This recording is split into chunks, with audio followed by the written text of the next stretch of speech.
Pakiramdam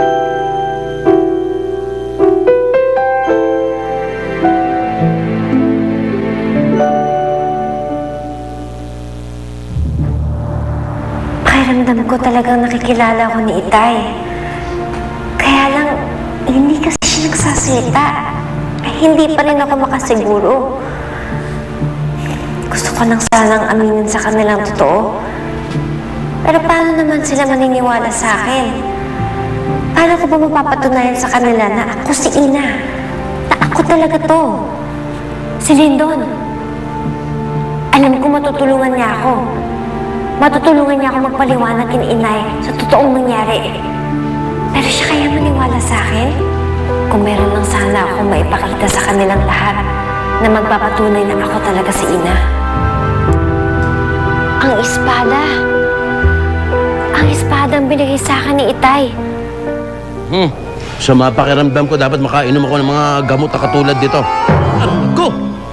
Swerte ka, hindi ako pumapatol, ha? Kayo mga insects kayo, pasensyoso lang ako sa'yo. Lalanakit ka na eh. Sobra ka na eh.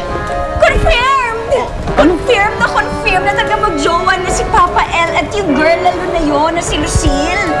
Kawawa naman ang friendship ko si Dorfina. Mukhang hindi na niya talaga na-achieve si Papa L.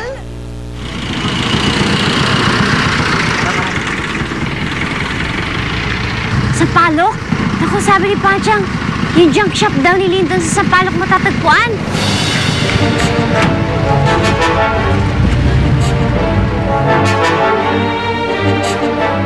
Saan ba kasi yun?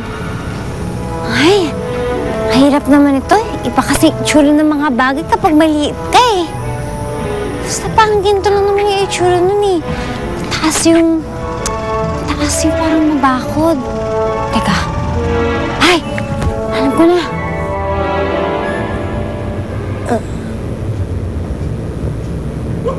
Ayun! Ayun! Tama! Baka makakapasok dito.